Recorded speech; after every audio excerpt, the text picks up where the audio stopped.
አባዬ ቆረጡ። አባዬ ትሁትን ከዚህ በኋላ እቤቴ ውስጥ ላይሽ አልፈልግም። ለካ አንቺ ነበርሽ ጠላቴ። ከጠላቴ ጋር ተባብረሽ አባዬ አባዬ እያልሽ እያስመሰልሽ እስከ ዛሬ አለማወቄ በጣም ቆጭቶኛል። ትሁት እንዴት እኔ ከካሌብ አስበልጬ ነበር የምወድሽ። ለአንቺ ህይወቴን ሁሉ ልሰጥሽ ዝግጁ ነበርኩኝ። እስከ ዛሬ እያስመሰልሽ ነበር ለካ። እንዴት እንደዚህ ታደርጊያለሽ? ብለው እንግዲህ አባዬ ፌስታሏን በልብሳ ሲይዘው ውጭልኝ ከቤት ያሏት። ሁሉም ደነገጡ። አባዬ እባክህ እንደዛ አታድርግ፣ ተረጋጋ። ከዚህ ጀርባ የቲና እጅ ሊኖርበት ይችላል። ስለዚህ ትንሽ ተረጋጋ እባክህ አባዬ ቢለውም ዳኒ በፍጹም እሷ እስከ ዛሬ እየተጫወተችብኝ ነበረ አውቃለሁ። በልጇና በእህቷ እያስፈራራት ነው። ግን ደግሞ ከኔ ጀርባ እኔን ጎዳና ላይ የሚያስወጣና ቤቱን ለቲና እስከ መስጠት ወረቀት እስከ ማመላለስ ድረስ አባዬ እባክህን ተረዳኝ። በመጀመሪያ ደረጃ ላስረዳ። እኔ በፍጹም ምንም የማውቀው ጉዳይ የለም አባዬ እባክህን ብትለውም ትሁት አባዬ በፍጹም የሚወዷትን አክል ጥልት ታደረጓት። አባዬ እዚች ልጅ ጋር እውነት ሊኖር ይችላል፣ እባክህን ተረጋጋ አለች ሄደን። ከዛም ወረቀት እንግዲህ ከትሁት ክፍል ውስጥ ኤደንን ልከዋት ኤደን እንድታመጣ ላኳት። ምክንያቱም ወይዘሮ ቲና ደውላ አባዬ ማነሽ ትሁት የባለፈውን ወረቀት ሁሌም የምንገናኝበት የተለመደው ቦታ ይዘሽ እንድትመጪ እንዳትረሺ እሺ ትሁቴ፣ ወረቀቱን እንዳትረሺ ብላ አባዬ ጆሯቸው ላይ ስልኩን አድርገው እንግዲህ መልስም አልሰጡም። ዝም ብለው በትሁት ስልክ አዳመጡ። ከዛም አባዬ በጣም ደነገጡ፣ በጣም ግራ ተጋቡ። ትሁት ለአባዬ ቁርስ አቅርባ እንግዲህ አባዬ ቡናውን ብቻ ጠጥቶ ቁርሱን እዛው ላይ አስቀምጦ ትሁት የራሷን የበላችበትን ሳህን አጥባ መታ አባዬ እንዴ ለምንድን ነው ቁርሱን የማትበላው? ምን ሆነሃል? በቃ ምላሱ ሁሉ ተሳሰረ ደንግጦ ማለት ነው። አባዬ ምን ሆነሃል? አሁን ደህና አልነበርክም እንዴ? ምንድን ነው ችግሩ ስትለው እሷ ምንም የምታውቀው ጉዳይ የለም፣ ይሄ ሁሉ የቲና ሴራ ነው። እሳቸውም ትሁት እንደዚህ ታደርጋለች ብለው በፍጹም አላመኑም ነበረ። ትሁትማ እንደዚህ አታደርግም በፍጹም እያሉ ነበር አባዬ ማለት ነው። ከዛ በኋላ በይ ትሁቴ ልወጣ ነው ደህና ሀይ ብሎ ሄደ። አባዬ ደህና ዋል፣ ግን ጥሩ አይደለህም። ምንድን ነው የሆንከው? የተፈጠረ ችግር አለ እንዴ? አረ ምንም የለም፣ ብቻ የሚሄድበት ቦታ ስላለ መሄድ እፈልጋለሁ ብሏት ሄደ። ከዛም ዳኒን ደውሎ ጠራውና ከዳኒ ጋር ተገናኙ። አባዬ ምንድን ነው እሱ? የተፈጠረ ችግር አለ እንዴ? አዎ ዳኒ፣ አዎ ጆሮዬ ነው በለኝ አምላኬ ጆሮዬ ነው በለኝ እንጂ ይሄንን በፍጹም ላምን አልችልም። እንዴ አባዬ ምን ሆነሃል? የተፈጠረ ነገር አለ እንዴ? አረ ዳኒ ጉዶ ሳልናገርም እንዴ የምን ጉድ አባዬ? ትሁት ከቲና ጋር ነው የምትሰራው። ምን? ትሁት ከቲና ጋር ነው የምትሰራው? እስከ ዛሬ እየተጫወተችብኝ ነበር ለካ። እኔ እኮ ለሷ ህይወቴን ለመስጠት ዝግጁ ነበርኩኝ። ማለት እንዴት እንደዚህ ታደርጋለች? ቆይ ለምን? እንዴት? እያለ አባዬ እንባ ቀረሽ ለዳኒ ነገሩት። አባዬ ተረጋጋ፣ በመጀመሪያ ደረጃ ተረጋጋና ነገሩን በስነ ስርዓት አስረዳኝ እስኪ። ማለት አንተም ስሜታዊ ይሆናል፣ በዛ ላይ ደንግጠሃል እኮ አባዬ።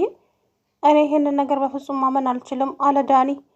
እኔም እንዳንተው ነኝ ልጄ፣ ግራ ተጋብቻለሁ። እንዴት ልመን? ትሁት እንደዚህ ታደርጋለች ብዬ በፍጹም ላምን አልችልም። ከዛ በኋላም ዳኒ ኤደንን ደውሎ ጠራት። ኤዱ መጣች። እንዴ ምን ሆናችሁ ነው? ፊታችሁን ጥላችኋል እኮ አለቻቸው።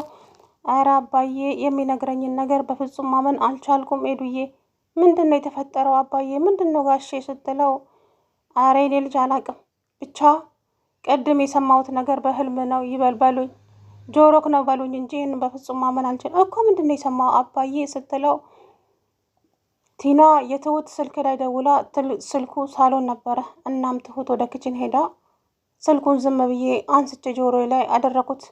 እናም ወይዘሮ ቲና ትሁቴ ለምንድን ነው ስደውልልሽ ስልክ ማታነሺው?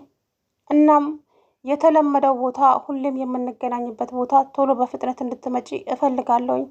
እናም የወረቀቱን ደግሞ እንዳትረሺ፣ ወረቀቱን ቶሎ ይዘሽ መምጣት አለብሽ ብላ እሱ ጆሮ ላይ አድርጎ እንግዲህ ሁሉንም ነገር አዳመጠ። ይሄንን ለዚች ለኤደን ነገራት። አባዬ የምን ወረቀት? እኔም ግራ የገባኝ እሱ ነው የኔ ልጅ።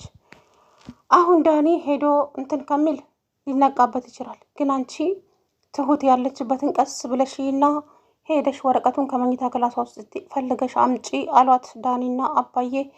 ከዛም ኤዱ ወደ እነሱ ቤት እየሮጠች ሄደችና ትሁት መኝታ ቤት ገብታ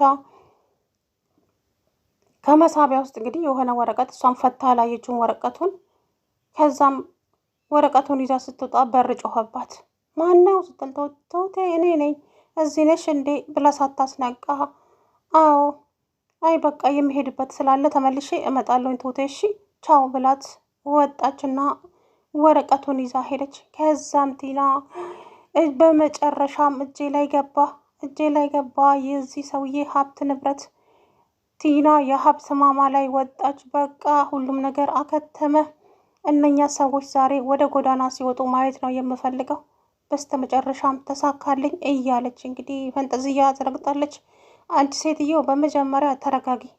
እስኪ ንብረቱ መጀመሪያ እጅሽ ላይ ይግባ። የማይሆን ነገር ይዘሽ ግን ዝም ብለሽ ባታወሪ ጥሩ ነው። እኔ ግን የሆነ ነገር እየተሰማኝ ነው ውስጤ። ለምን? ምን ይሰማሃል? እኔ ትሁቴን አገኛታለሁ አውቃለሁ። አንቺ ግን ንብረቱ በፍጹም የሚሳካልሽ አይመስለኝም። እንዴት እንደዚህ ትልብኛለህ? እንዴት ታሟርትብኛለህ? ቆይ እኔ ላንተ ይሄ ሁሉ የምለፋው ትሁት እጅ ላይ እንድትገባ አይደለም እንዴ?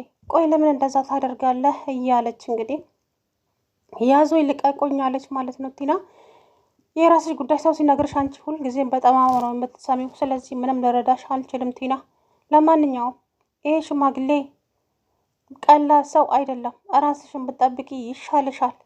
እበላለሁ ብሎ መበላትም ስላለ አንቺ ዝም ብለሽ እንዴት ቤቱ የራሴ ነው ልትይ ትችያለሽ? በምን ምክንያት? ፈርሞ አልሰጠሽ። አንድ ሰው ፍርሚያ ሲኖረው ነው። ስለዚህ ያልተፈረመበት ነገር የኔ ነው ማለት ይከብዳል አላት ተመስገን። ተመስገን አታናደኝ፣ ታገኛለሽ ብለህ ተስፋ ስጠኝ እንጂ እያለች እኔ በደረቁ ተስፋ ልሰጥሽ አልችልም፣ ግን ደግሞ ይቅናሽ አላት። ከዛ በኋላ እንግዲህ አባዬ እውነት ለመናገር በጣም ክስል ድብን ነው ያሉት። ትሁት ትከዳኛለች ብዬ አንድም ቀን አስቤ አላውቅም። እንዴት እንደዚህ ታደርገኛለች ትሁት እንዴት ሲሉ እንግዲህ አባዬ በጣም ተናደዱ። ከዛ በኋላ አባዬ እባክህን አንተ ተረጋጋ፣ በመጀመሪያ ደረጃ አንተ ተረጋጋ አባዬ፣ አንተ ካልተረጋጋ ጥሩ አይደለም። ስለዚህ ተረጋጋ አባዬና እስቲ የሚሆነውን ነገር ቀስ ብለን እናየዋለን አለው ዳኒ። የኔ ልጅ ምንድን ነው የምናየው? ከዚህ የበለጠ ምንድን ነው የሚታይ ነገር አለ ወይ? ትሁት እንዴት እንደዚህ ታደርጋለች ሲሉ አባዬ አሁንም በንዴት ገለጹ። ከዛ በኋላ ዳኒ እኔም ላምን አልችልም በፍጹም ይሄንን ነገር ትሁት እንደዚህ ታደርጋለች ብዬ በፍጹም። እንዴት አንገቷን ደፍታ ውስጥ ለውስጥ እየሰራች ነበር እንዴ እያለ እንግዲህ ዳኒም በጣም አዘነ። እውነት ትሁት እንደዚህ ካደረገች ራሴን እንኳን ማመን አልችልም እያለች እንግዲህ ኤደንም ራሱ ከዛ በኋላ አባዬም ወረቀቱን ፍታው እንጂ አባዬ እንዴ ምንድን ነው ሳስፔንስ አደረገን እኮ እያለችው ኤደን ወረቀቱን ሊፈታው ሲል እንግዲህ ስልክ ደውሎ ዳኒ ቶሎ ብላችሁ እንድትመጡ ፈልጋለሁ ወደ ቤት አባዬ አሁኑኑ አለው ዳኒ። እሺ። ከዛም እንግዲህ አሁን እኔም ወደ ቤት እሄዳለሁ፣ ሰዎቹም ጓዛቸውን ጠቅልለው ከዛ ቤት ውስጥ እንዲወጡ አደርጋለሁ አለች ወይዘሮ ቲና። ከዛ በኋላ ትሁትን ደውሎ ጠርቷት እንግዲህ አቶ ማኑ ተመስገን ከሱ ጋር ቆማ ስታወራ አባዬ አያት። እውነት ነው፣ ያው ቲናም አብራቸው ነች። ስለዚህ እውነት ነው ማለት ነው። ወይኔ ትሁቴ እንዴት ትከጅኛለሽ? እንዴት እንደዚህ ታደርግኛለሽ? እያመንኩሽ እንዴት ግን እኮ ከካሌብ አስበልጬ ነው የምወድሽ። እንዴት ነው እንደዚህ የምታደርጊው? እያሉ አባዬ እንባ ቀረሽ ነው እየተናገሩ የነበረው። ተረጋጋ እስቲ አባዬ፣ እኔም ያልገባኝ ነገር አለ። እቺ ልጅ ወይ ባላጠፋችው ነገር ነው እየወቀስናት ያለ ነው። ለማንኛውም እዚህ ወረቀት ውስጥ ያለውን ነገር እስካየን በኋላ የምናረጋግጥና የምንፈርድ ይሆናል። አሁን ግን እንደዚሁ መፍረዱም ለእኛም ከባድ ስለሆነ እስኪ የሚመጣውን ነገር አብረን ብናይ ይሻላል አለ ዳኒ።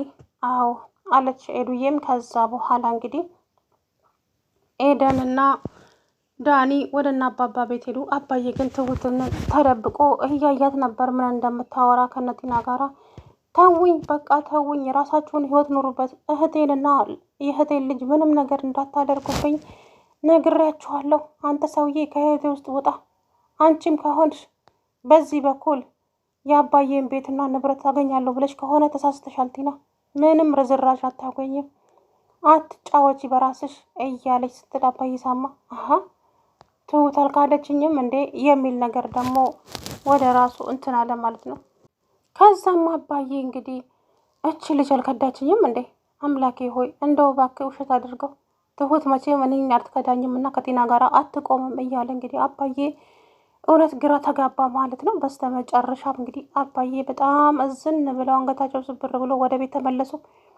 ሶፋ ላይ እዝን ብለው ቁጭ ብለው እንግዲህ ትሁት ከዚህ ከማኑ ቲናና ከተመስገን ተላቃ ወደ ቤት ተመለሰች። ወደ ቤት ስትገባ ያልጠበቀችው አባዬ ሆነባት። በፍጹም የማታስበው። ሰላም ውድና የተከበራችሁ የተስፋ ቻናል ቤተሰቦች እንዴት ናችሁ? አለው ደህና ነኝ። እንግዲህ አባዬ ትሁቴን እጇን ጎትተው ከቤቴ ውስጥ ውጭልኝ፣ ከዚህ በኋላ ዓይንሽን እዚህ ቤት ውስጥ ማየት አልፈልግም።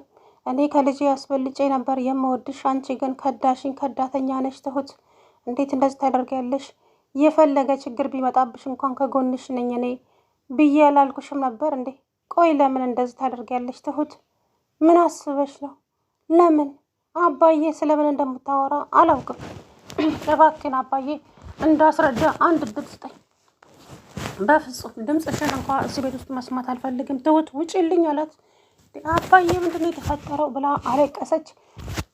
እዛም አባዬ ውጭ ያልኩሽ እኮ ውጪ፣ ከቤቴ ውስጥ ውጪ፣ ዓይንሽን ማየት አልፈለግም። አባዬ ቆይ እስቲ አለች ሄደን። አባዬ እጅ ልጅ ቆይ እስኪ ከሷ የመጣው ነገር እንስማ። ከሷ እኮ ምንም ነገር አልሰማንም እስካሁን፣ እኛም በደረቁ ነው እየፈረድ ያለ ነው አለችው። ከዛም ዳኒ አዎ ኤደን እውነቷን ነው አባዬ፣ ትሁትን እንስማት እስኪ። ቆይ ስለምንድን ነው የምታወሩት? እኔ ሊገባኝ አልቻለም። ምን እያላችሁ ነው አለች ትሁቴ። ትሁት አንቺ ከቲና ጋር በድብቅ ትገናኛለሽ ወይስ አትገናኝም አላት ዳኒ አጥር ያለች ጥያቄ። ማለት የት ነው የማገኛት ቲናን? አሁን ከሆነ አብራችሁኝ ያያቸዋኝ እኔ አብራችሁ ቆሜ ከሆነ በህቴ ያስፈራርቶ ጠርቶኝ ነው እንጂ ከዚህ በፊት እኔ ከሷ ጋር በድብቅ መንገድ ላይ አዎ አገኛታለሁ፣ ሱቅም ሲሄድ የትም ሲሄድ። ከዛ በዘለለ ግን ከሷ ጋር የምንም የሚያገናኘኝ ነገር ስለሌለ አግኝቻት አላውቅም አለች። ከዛ በኋላ ትሁት አትዋሺ፣ አባዬ ልቡ ተሰብሯል፣ በጣም አዝኗል። ለምን? ቲና ቅድም ስልክሽ ላይ ደውላ አባዬ ሄሎም አላሏትም። ስልኩን አንስተው ጆሮዋቸው ላይ አድርገው ትሁት ሁልጊዜም የምንገናኝበት ቦታ ላይ እንድትመጪ ቶሎ ብለሽ፣ እናም ወረቀቱን ደግሞ ይዘሽ እንድትመጪ፣ ወረቀቱን ይዘሽ ስትመጪ ደግሞ እና አባዬ እንዳያዩሽ ብላ። የምን ወረቀትስ? የምን በድብቅ መገናኘትስ ነው? እኔ በፍጹም እንደዚህ አላደረኩም። እሷ አውቃ ነው ተመስገን እጅ ላይ ልታስገባኝ ነው እንጂ እኔ አባዬን መቼም ከምክድ ራሴን ብክድ ነው የሚሻለኝ። እንዴት እንደዚህ ያስባለኝ አባዬ ብላ ስቅስቅ ብላ አለቀሰች ትሁት። ከዛም አባዬ አይትኮር ብለው አዩና አሁን ትሁት ማስመሰልሽን ጥለሽ ከዚህ ቤት ውልቅ ብለሽ ውጭልኝ፣ አንቺ አስመሳይ ነሽ፣ ተጫውተሽብኛል ትሁት። እኔ እኮ በምንም ነገር ከጎንሽ ነኝ ብዬ እንደ ልጄ ስላየሁሽ ነው። አረ ከልጄ ማስበልጬ ነው የምወድሽ። እንዴት እንደዚህ ታደርጊያለሽ? አባዬ እባክን ተረዳኝ፣ እውነታውን ስታውቅ ግን ይቆጭሃል አለችው።